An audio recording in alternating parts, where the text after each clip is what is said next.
22 अप्रैल 2025 दोपहर 2:23। कश्मीर की बैसरन घाटी पहलगाम से 7 किलोमीटर दूर समुद्र तल से हजारों फीट ऊपर बसा एक हरा भरा मैदान चीड़ के घने जंगलों से घिरा, जहां तक पहुंचने का रास्ता सिर्फ पैदल या घोड़े की पीठ पर है।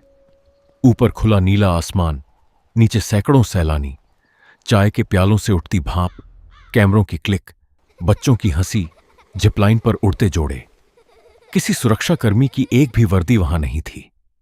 घंटों से जंगल की उसी हरियाली के भीतर कंबल ओढ़े 3 जोड़ी आंखें इस भीड़ को चुपचाप देख रही थीं, दूरी नाप रही थीं, चेहरे चुन रही थीं।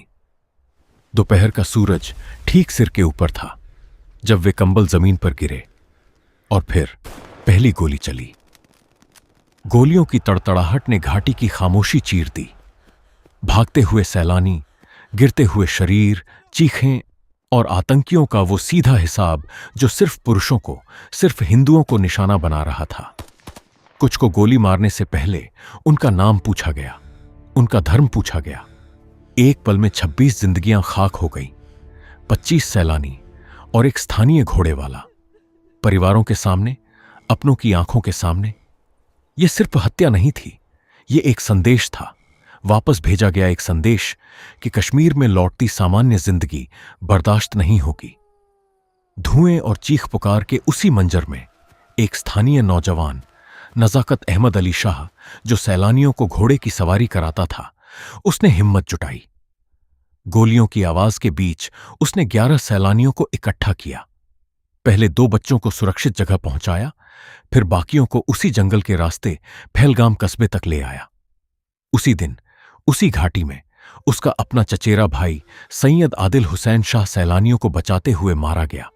एक कश्मीरी मुसलमान जिसने अपनी जान देकर हिंदू सैलानियों की जान बचाई।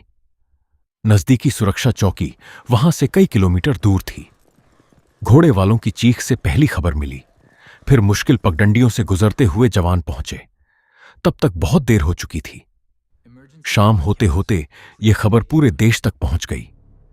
टीवी स्क्रीनों पर 26 नाम, 26 चेहरे, सड़कों पर मोमबत्तियां, संसद में सन्नाटा और हर घर में एक ही सवाल, अब आगे क्या?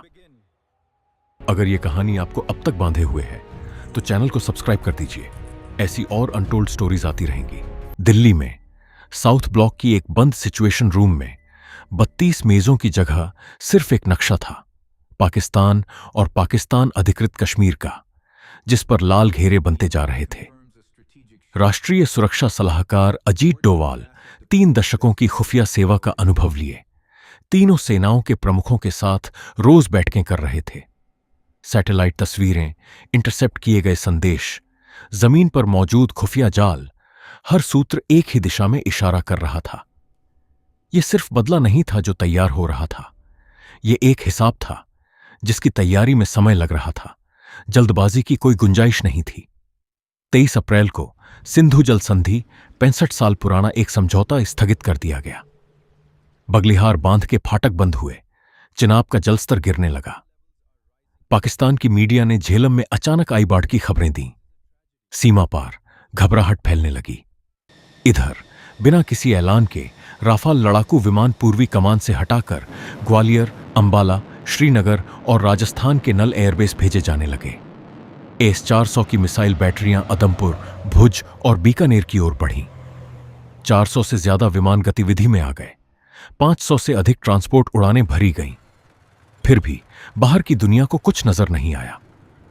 30 अप्रैल को पाकिस्तान ने खुद कहा, भारत का हमला अब टलने वाला नहीं। एहतियातन उसने भारतीय विमानों के लिए अपना हवाई क्षेत्र बंद कर दिया, व्यापार रोक दिया। प्रधानमंत्री नरेंद्र मोदी ने दुनिया के कई नेताओं से बात की। हर बातचीत में एक ही संकेत छिपा था कि निर्णय लिया जा चुका है, बस समय तय होना बाकी है। सेनाध्यक्षों को खुली छूट दे दी गई, कब, कहां, कैसे, ये अब सिर्फ फौज तय करेगी। 6 मई की रात, घड़ी में जब कांटे 12 पार कर चुके थे, पाकिस्तान की सरहद के पार 9 ठिकाने अंधेरे में डूबे हुए थे। मुरीदके में लश्कर तैयबा का मरकज तैयबा, बहावलपुर में जैश ए मोहम्मद का मरकज सुभान अल्लाह और मुजफ्फराबाद के आसपास फैले 7 और ठिकाने। इन दीवारों के भीतर वे लोग सो रहे थे जिन्होंने बैसरन में गोली चलाई थी। या उन्हें भेजा था। उन्हें अंदाजा नहीं था कि आसमान में सैकड़ों किलोमीटर दूर से स्काल्पीजी मिसाइलें और हैमर बम पहले ही रास्ता तय कर चुके थे। रात 1:05 पर पहला धमाका हुआ। भारतीय वायुसेना के जेट्स ने अपनी ही सीमा के भीतर से बिना पाकिस्तानी हवाई क्षेत्र में घुसे सटीक निशाने साधे। मुरीदके की इमारतें भरभरा कर गिरीं। बहावलपुर में आग की लपटें आसमान छूने लगीं। भारत ने बाद में साफ कहा, कोई पाकिस्तानी सैन्य ठिकाना निशाना नहीं बना, कोई पाकिस्तानी नागरिक इलाका नहीं छुआ गया। सिर्फ आतंक के वो अड्डे जिनकी पहचान महीनों की खुफिया मेहनत से हुई थी। पाकिस्तान ने इससे इनकार किया, अपने पुराने ढर्रे पर चलते हुए, ठीक वैसे ही जैसे मुंबई हमलों और एबटाबाद में बिन लादेन की मौजूदगी पर हुआ था। 23 मिनट, सिर्फ 23 मिनट में यह पूरा अभियान समाप्त हो गया। इन 23 मिनटों में 100 से अधिक आतंकी मारे गए, जिनमें यूसुफ अजहर, अब्दुल मलिक रऊफ और मुदस्सिर अहमद जैसे नाम शामिल थे। वही नाम जिनका संबंध 1999 के कंधार विमान अपहरण और 2019 के पुलवामा हमले से जुड़ता था। दिल्ली में सिचुएशन रूम के भीतर अजीत डोभाल की मेज पर फोन लगातार बज रहे थे। Washington, London, Riyadh, Abu Dhabi, Tokyo, हर कॉल में एक ही संदेश दोहराया गया। ये एक नपातुला, गैर भड़काऊ जवाब था। हमारी लड़ाई आतंक से थी, किसी देश से नहीं। भारत को अंदाजा था यह जवाब यहीं नहीं रुकेगा। सरहद पार से जवाबी कार्रवाई तय थी और भारतीय सेनाएं हर मोर्चे पर पहले से तैयार थीं। 7 मई की सुबह नियंत्रण रेखा पर पाकिस्तानी सेना ने भारी गोलाबारी शुरू कर दी। पुंछ और जम्मू के गांवों में गोले गिरे, घर मलबे में बदल गए, कई नागरिक मारे गए। कुपवाड़ा, बारामूला, उरी, राजौरी, हर सेक्टर में सीमा पार से फायरिंग तेज हो गई।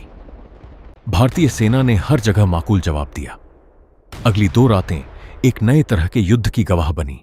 2 परमाणु शक्तियों के बीच पहला ड्रोन टकराव। पाकिस्तान की तरफ से सैकड़ों ड्रोन उत्तर और पश्चिम भारत की सीमाओं की ओर भेजे गए। भारत के हवाई रक्षा तंत्र ने अधिकांश को हवा में ही मार गिराया। फिरोजपुर में एक ड्रोन हमले में 3 नागरिक घायल हुए। सरहद पार का खतरा अब आम लोगों के घरों तक पहुंच चुका था। 9 और 10 मई की दरमियानी रात पाकिस्तान ने अदमपुर समेत कई भारतीय एयरबेस पर मिसाइलें और ड्रोन दागे। अपने इस जवाबी अभियान को नाम दिया ऑपरेशन बुनियान उल मरसूस। लेकिन भारत की S-400 वायु रक्षा प्रणाली ने अपने पहले युद्ध के इस्तेमाल में ही अधिकांश हमलों को हवा में नाकाम कर दिया। 4 एयरबेस को मामूली नुकसान पहुंचा, लेकिन एक भी रनवे बंद नहीं हुआ, एक भी S-400 को खरोंच तक नहीं आई। पाकिस्तान ने दावा किया कि उसने कई राफाल विमान मार गिराए। भारत ने इसे सिरे से खारिज कर दिया। PIB फैक्ट चेक ने उसी दिन दिखाया कि पाकिस्तान जो मलबे की तस्वीरें दिखा रहा था वे एक पुराने MiG-21 हादसे की थीं। बाद में वायुसेना ने सभी 36 राफाल के रखरखाव का टेंडर जारी किया। एक भी विमान सूची से गायब नहीं था। जवाब में भारतीय वायुसेना ने नूर खान, सियालकोट, मुरीद और रहीम यार खान समेत पाकिस्तान के कई एयरबेस को निशाना बनाया। रडार सिस्टम और रनवे तबाह कर दिए गए। 4 दिनों में यह टकराव 1971 के बाद की सबसे बड़ी सैन्य भिड़ंत बन चुका था। 10 मई की दोपहर 3:35 पर पाकिस्तानी डीजीएमओ की तरफ से फोन आया। भारतीय DGMO lieutenant general Rajiv Ghai ने बाद में बताया, यह कॉल पाकिस्तान की तरफ से थी। संघर्ष रोकने की गुजारिश ली। दोनों पक्षों में सहमति बनी। जमीन, हवा और समंदर पर हर तरह की गोलाबारी शाम 5 बजे से रुक जाएगी। 5 बजे सरहद पर सन्नाटा उतर आया, लेकिन पहले ही घंटों में यह सन्नाटा टूटा। राजौरी और श्रीनगर सेक्टर में गोलाबारी की खबरें आईं। दोनों देशों ने एक दूसरे पर संघर्ष विराम तोड़ने का आरोप लगाया। फिर भी अगले दिनों में यह समझौता टिक गया। 11 मई को दिल्ली में तीनों सेनाओं के वरिष्ठतम अधिकारी Ghai, air marshal Bharti, vice admiral Pramod एक साथ मीडिया के सामने आए। लेकिन उस शाम की सबसे ताकतवर तस्वीर कुछ और थी। कर्नल सोफिया कुरैशी और विंग कमांडर व्योमिका सिंह, 2 महिला अफसर मंच पर साथ खड़ी थीं, एक सेना से, एक वायुसेना से। उनके पीछे स्क्रीन पर वही फुटेज चल रहा था, मुरीद के और बहावलपुर पर सटीक हमलों का सबूत। कर्नल कुरैशी ने कहा, 9 ठिकाने चुने गए, 9 ठिकाने तबाह हुए, कोई नागरिक निशाना नहीं बना। विंग कमांडर सिंह ने कहा, भारत आज पूरी तरह तैयार है। आतंक का हर जवाब अब इसी तरह मिलेगा। यह सिर्फ एक ब्रीफिंग नहीं थी, यह एक संदेश था उन्हीं परिवारों के लिए जिन्होंने बैसरन में अपनों को खोया था। 12 मई को एक वायुसेना अड्डे पर प्रधानमंत्री नरेंद्र मोदी वर्दीधारी जवानों के सामने खड़े थे। उनकी आवाज में वो ठहराव था जो किसी बड़े फैसले के बाद आता है। उन्होंने कहा, पाकिस्तान में अब कोई ऐसी जगह नहीं बचेगी जहां आतंकी चैन से बैठ सके। हम उनके घरों में घुसकर मारेंगे। यह सिर्फ एक चेतावनी नहीं थी, यह एक नई नीति की घोषणा थी, जिसे बाद में विश्लेषकों ने न्यू नॉर्मल कहा। अब से हर बड़ा आतंकी हमला सीधे पाकिस्तानी सरजमीन पर जवाबी कार्रवाई का कारण बनेगा, चाहे सबूत कितने भी सार्वजनिक हों या न हों। सरहद के उस पार फील्ड मार्शल आसिम मुनीर को इस टकराव के बाद पाकिस्तान के दूसरे फील्ड मार्शल का दर्जा दिया गया, एक ऐसा सम्मान जो पाकिस्तान के इतिहास में 60 साल से किसी को नहीं मिला था। प्रधानमंत्री शहबाज शरीफ ने इसे जीत कहा, लेकिन आंकड़े कुछ और कहते थे। 9 ठिकाने तबाह, 100 से अधिक आतंकी मारे गए और सरहद पार से जवाब में सिर्फ दावे, कोई स्वतंत्र पुष्टि नहीं। आज महीनों बाद भी नियंत्रण रेखा पर तनाव पूरी तरह खत्म नहीं हुआ है। सिंधु जल संधि अब भी स्थगित है और वो सवाल अब भी हवा में है। अगली बार जवाबी हमला फिर 23 मिनट में सिमट जाएगा या इस बार टकराव 4 दिनों में भी नहीं थमेगा। अगर आपको हमारा प्रयास अच्छा लगे तो इस वीडियो को लाइक, शेयर और चैनल को सब्सक्राइब जरूर करें और मुझे आपके कमेंट्स का इंतजार रहेगा।